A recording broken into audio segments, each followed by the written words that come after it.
Hello and welcome to the Adobe Premiere Pro CC 2017 Beginners tutorial. My name is Valdis Weinsteins, good luck with that, and in this tutorial I'll show you step by step how to create a video like the one you see in the background. Keep in mind that this tutorial is meant for beginners or first-time users. So let's get started. First, open Premiere Pro. Once it is loaded, you'll be greeted by this window. As you can see here, I have no recent project files, so what we will do is click on this button to create a new project. This will open up a new window where you can name the project and also specify the location where it will be saved. Let's name this project file Basic Tutorial and click on Browse to select where it will be saved. I'll click this folder and click Select Folder. Leave all of these settings at their default values and click OK. This is the default workspace in Premiere Pro. In case your workspace looks different than mine, you can click up here to change between different layouts, or you can click on Window and open specific panels that you need. For example, let's open the Lumetri Color panel. To close a panel, just right-click on these three lines and click Close Panel. For this tutorial, we'll be using the editing layout. You can also move panels freely around, or you can just click on a panel and drag and drop it wherever you want. To reset a layout, just right-click on these three lines and click Reset to save layout. You can also save changes to the current layout, or you can create a new layout. Let's click on Reset. Okay, so now it's time to import footage. But before we continue, what if you don't have any footage at the moment? Where can you find free stock video clips that you can use to practice in Premiere Pro or for your projects? Well, open your web browser and go to one of these two websites. For example, we can go to videos.pixels.com or we can go to pixabay.com. These are great websites where you can download royalty-free videos and photos for your projects. Once you've downloaded all the clips that you want to use for this tutorial, just go back into Premiere Pro. To import your footage, just click 2 times on the project panel and then browse to your folder where your files are saved. Select the files that you want to import and click Open.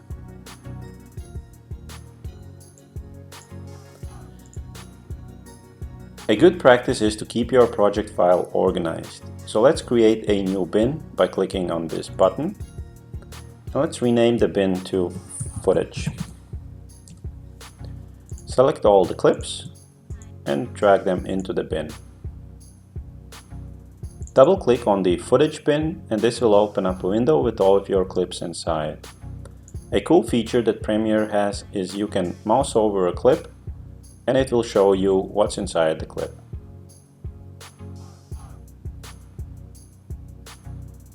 Once you've decided what clip you will use, double-click on it and it will open up in the source monitor. At this point you can just close the footage bin.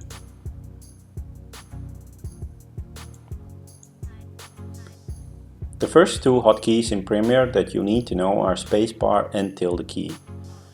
First, select a panel that you want to be active in. It is highlighted by this blue border. And click spacebar. This will start the clip. Hit spacebar again to stop it. The second hotkey is the tilde key. Select the panel again and click tilde. This will go into full screen mode.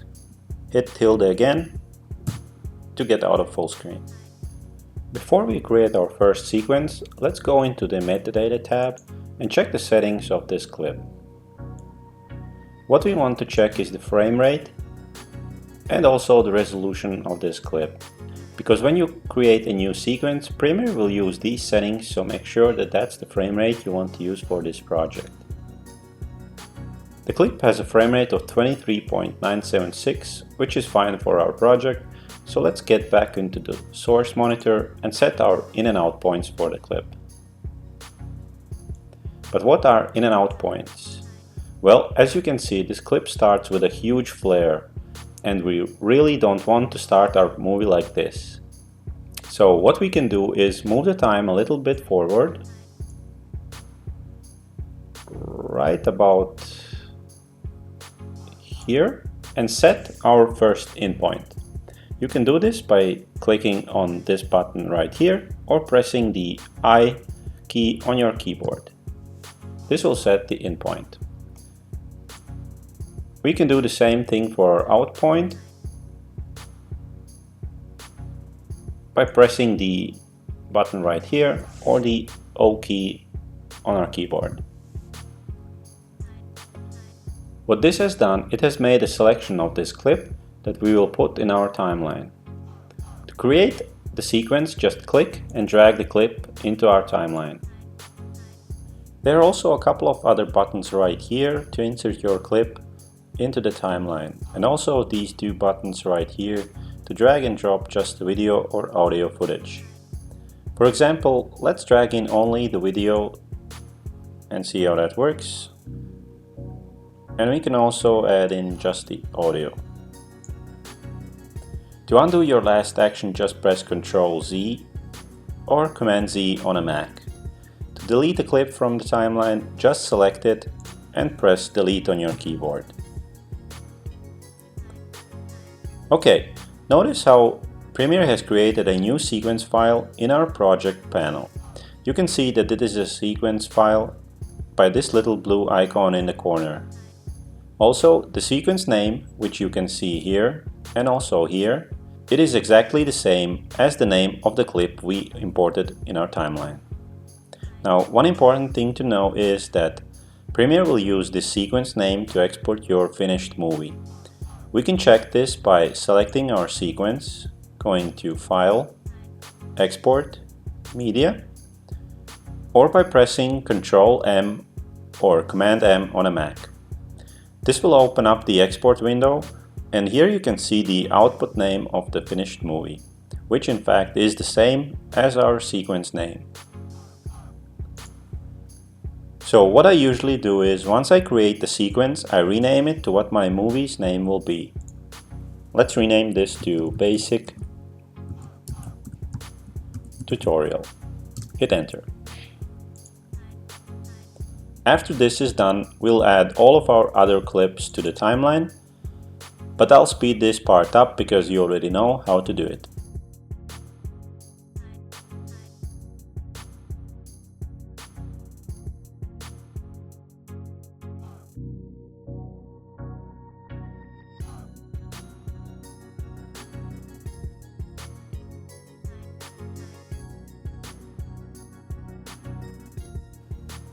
Okay, now all of our clips are in the timeline. But as you can see, it takes quite a bit to scroll down to the beginning here. You can resize the timeline by clicking here and dragging this to the sides to increase or decrease the size of the timeline. Alternatively, you can hold down the Alt key or the Option key on the Mac and scroll up and down on your mouse wheel. To trim or cut a clip, you can use a couple of techniques. The first one is just mouse over a clip on the beginning or the end until you see this red icon. Left click it and just move it over. As you can see, this method creates a gap between the clips. To fix this, you need to select all of the clips after the gap and move them back together. This, however, can be a hard thing to do if you have 10, 20 or 30 clips that you need to select. So another thing you can do is to select the gap in between, right click and select Ripple Delete. This will automatically move all of the clips back together. But there is a second way how you can do this. I'll just Ctrl Z to restore it to where we were. And the second way to do this is mouse over the end of the clip, hold down Ctrl or the Command key on the Mac until you see the red icon turn yellow. Now click and move it over, and as you can see, Premiere will automatically connect the other clips. Now, these two methods only work if you want to cut the beginning or end of a clip. But what if you want to cut out a part in the middle? To do this, you need to select the eraser tool in the Tools panel, or you can hit C on your keyboard to select it. Then just mouse over where you want to make the first cut, then make the second cut. Now you need to select the selection tool by clicking here or by pressing V on your keyboard. Highlight the clip that you want to delete and press delete on your keyboard. As you can see, this created a gap again, so just left click on the gap, right click, ripple delete to move the clips over. I'll press Ctrl Z a couple of times to undo all of these changes. One more thing that you need to know is how to delete an audio clip from a video clip.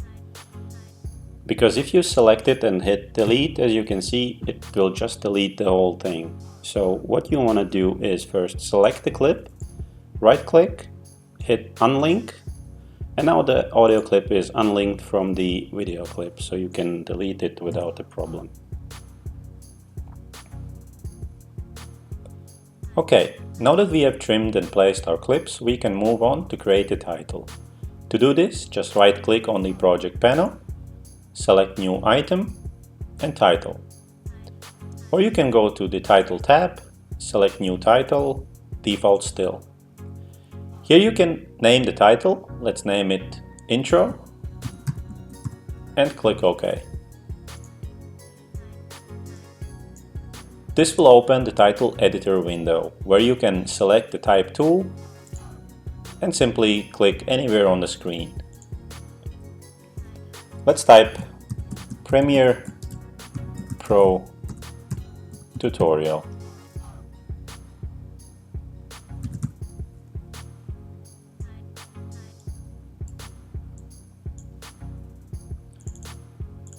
Select the text and click here to change the font.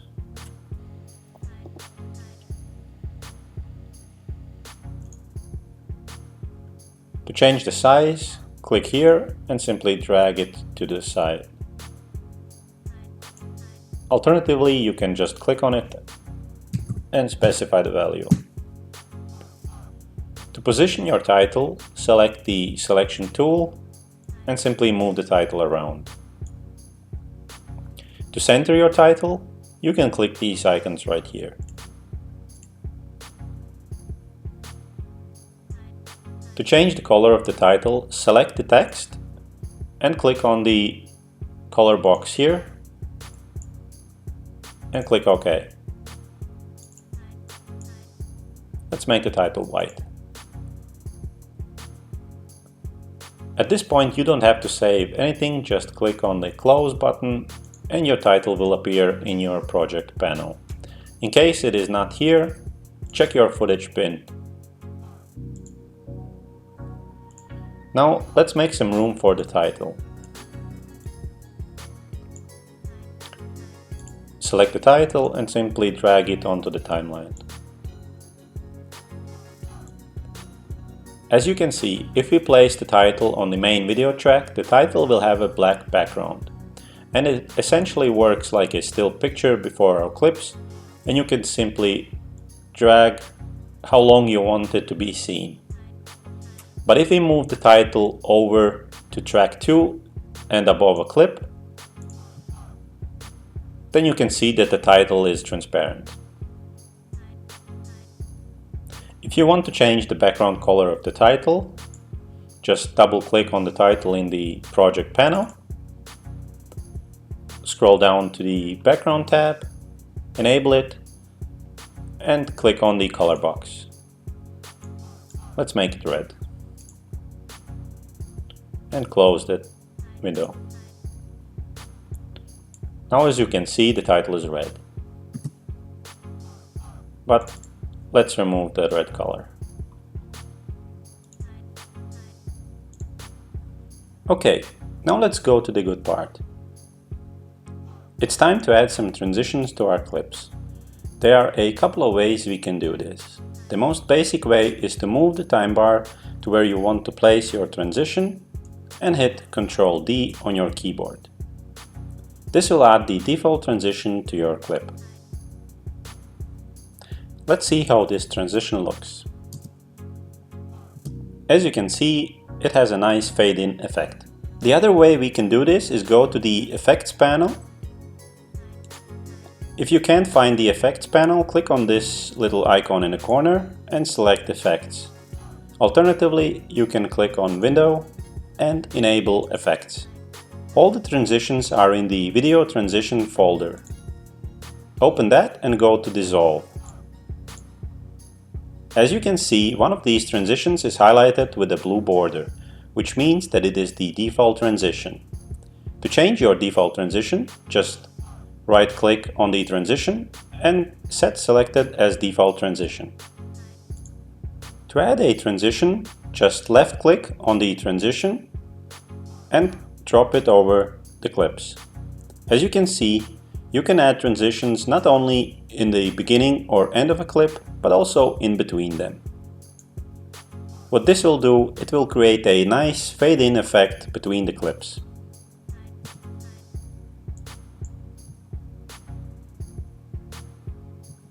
If you want to increase or decrease the transition period, just move the mouse over the transition and drag it a little bit to the side.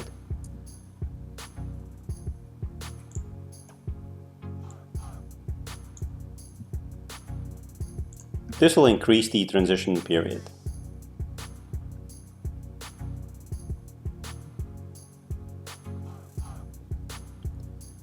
Now let's add some different transition effects and see how they look. Let's go to the Slide Transitions and select Center Split. Let's drag it onto our clip. And let's do this again for the next one. But as you can see, for some reason Premiere is not allowing us to place the transition between the clips. The reason we can't place a transition between these clips is because of this little triangle in the corner. What this basically means is that there is not enough media in the first couple of frames of the clip to do the transition. As far as I know, there is only one way to fix this problem. You have to cut off a few frames of the clip. To do this, let's zoom into the timeline and place our marker at the start of the clip. Now hold down Shift and hit the right arrow key 2 times. Let's take the eraser tool, make a cut, select the selection tool, select the frames we want to cut off and delete them. Then just right click in the empty space and ripple delete. This should in theory fix our problem. We can test this by applying our default transition, the cross dissolve. As you can see, we have successfully placed the cross dissolve transition. Now that this problem is fixed, let's add another transition effect. Let's scroll out a little bit and let's go to the zoom folder. Let's take the cross zoom effect and apply it to our next clip.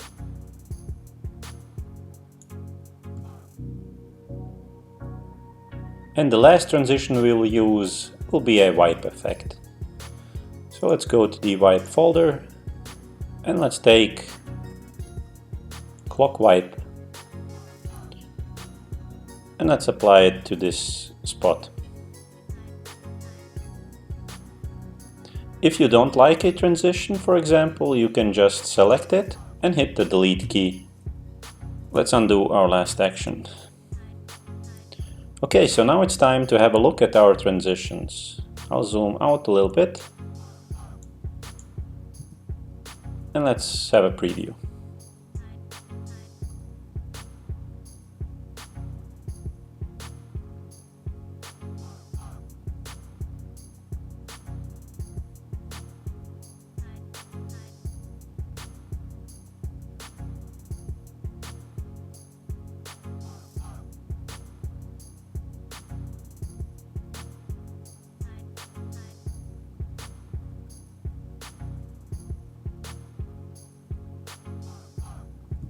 Okay, so far so good.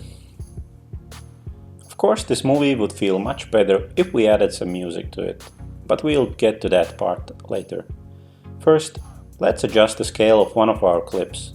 I'm sure that you noticed that this clip has a different resolution than the others. In fact, we can select the clip and go to the Metadata tab to check the video resolution. As you can see, this clip is in 720p, so in order to get it to 1080p, we have to increase the scale. We can do this by going to the Effects Control panel and changing the scale. Alternatively, we could just right-click on the clip and select Set to Frame Size. This will automatically scale the clip to fit in the frame. The second thing we need to take care of are these three red lines in our timeline. As you can see, these lines correspond with where our transition effects are. This means that these three transitions need to be rendered so that we don't experience frame loss during our preview.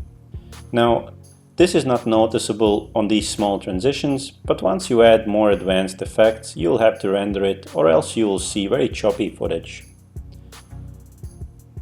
To render, just hit the Enter key on your keyboard.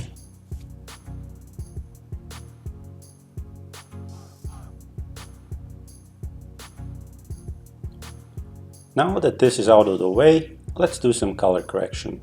And as always, there's more than one way how we can do this. The fastest and probably the easiest way is to apply the fast color corrector effect. First, let's select the clip we want to edit. Go to the Effects panel and type in Fast. Now just drag and drop the fast color corrector onto the clip and go to the Effects Controls panel and scroll down. Here you can use this very large color wheel to change the color of your clip. This can be useful if you want to adjust it for the white balance or if you want to give your footage a certain feel.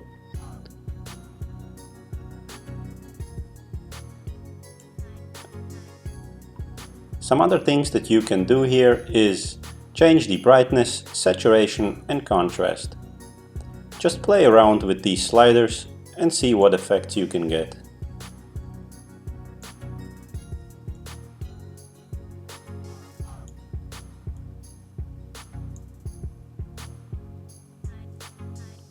The other way how you can do some color correction is with the Lumetri color effect. To do this, first we need to open the Lumetri color panel. We can do this by going to Window and selecting Lumetri color. This will open up a panel on the right side. Now select the clip that you want to edit and type in Lumetri in the Effects panel.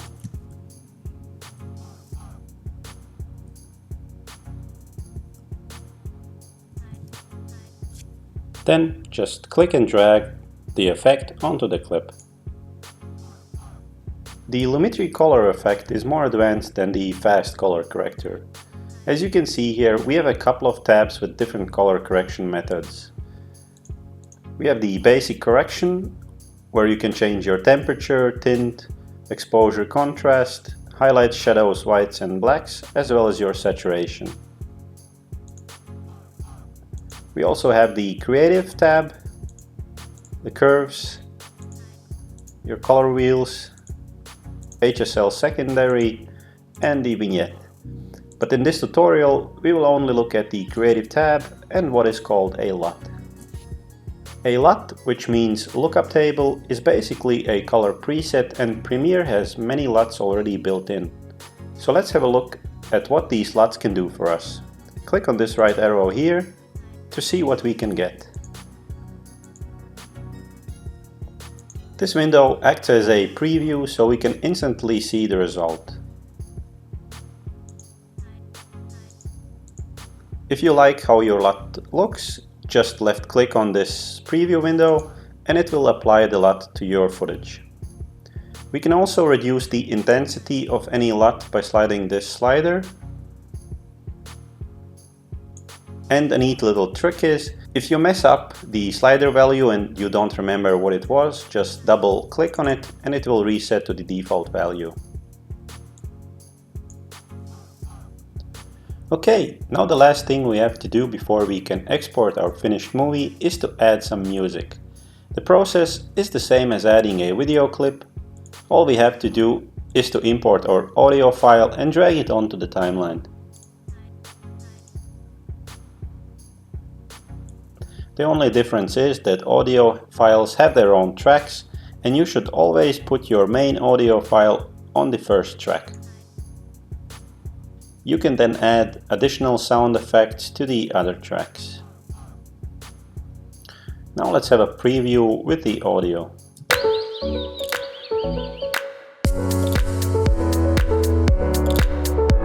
To increase or decrease the volume of the audio, just expand the track until you see this line in between the audio waves. You can then just drag the line up or down to increase or decrease the volume.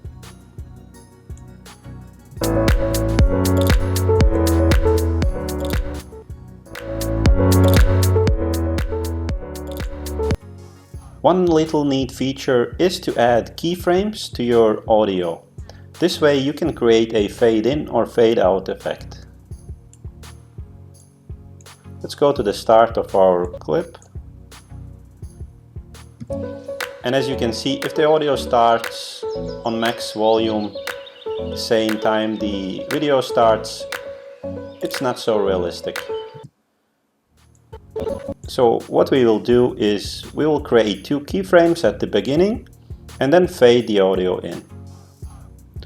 Let's scroll in a little bit more. Now hold down Ctrl or Command key on the Mac and simply left click on the volume line. This will create a keyframe. Let's create a second keyframe and then left click it and drag it to the beginning. You can then adjust the volume to set it a little bit higher, and let's have a preview. As you can see, the volume faded in really nicely. Obviously our title here is way too long, so let's shorten it. If you remember, then just hold down the Ctrl or the Command key on a Mac until you see this little icon go yellow, and then click and drag the title a little bit over. Let's make the title around 2 seconds long. Okay, as you can see, it dragged all the other clips as well. Another thing that is worth mentioning is, how do you know if your volume is too high or too low for the viewer at the end? What you can do is simply expand this volume tab so that you can see a little bit better the decibel values, and then play your sound. As you can see, it was roughly at -3, which is actually pretty perfect for the volume.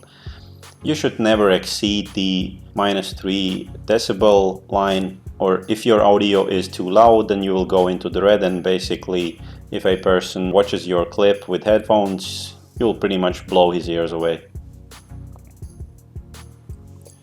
Okay guys, so we are pretty much done with our tutorial here. All that's left to do is some minor cleanup work with the audio file. As you can see, it is way longer than our video. So what we will do is go to the end of our clip here, select the eraser tool, make a cut, and delete the rest. If you want, you can also put some keyframes in the audio here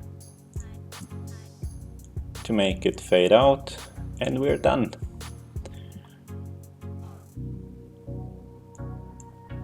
Now all we have to do is export our file. Go to File, Export, Media. Here you can see what formats you have available. Usually I take H.264, and we have a lot of presets to choose from for your Android phone, your tablets, Apple TV, iPad, and so on. But if you want to export, for example, to YouTube, then just scroll down and pick YouTube 1080, because that is the resolution that this clip is in, and it will automatically set all the required settings. Here you can choose the output name again if you forgot to do it in the first place. That's why I usually do it in the beginning, because I almost always forget this part. You can also, of course, change the place where it will be saved. One thing to notice is go down to the video settings here, scroll down a little bit, and change the bitrate, because I don't know why this preset is set to 16, even though YouTube compresses your footage automatically to 8 megabits. So what I usually do is I put 12 in both of these to have a little bit higher quality than what YouTube uses in the end. And always set VBR2 pass. It will have much better quality. One little tip is, if you want to export just a small portion of your clip, then you can use this as a preview. As you can see here, this little part of the clip will be only 3 megabytes, so you can just export it to preview how your footage will look. And then if you're satisfied, then just export the full movie.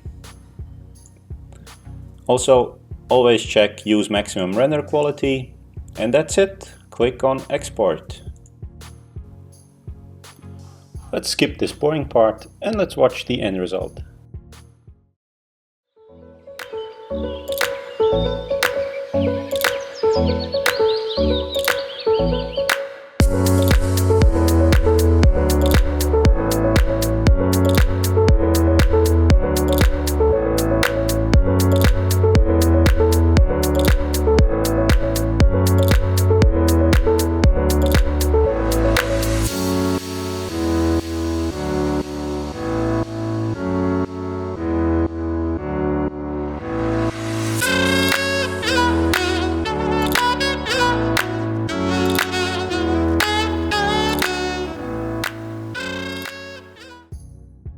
And there you go, guys. I hope this tutorial will help you create awesome videos in the future. I'll be posting new tutorials every week, so make sure to subscribe so that you don't miss out on the more advanced stuff. Thank you for watching, and see you next time. So that you don't miss out on the good stuff. On the more advanced stuff. So make sure to subscribe so that you don't miss out on the more advanced stuff.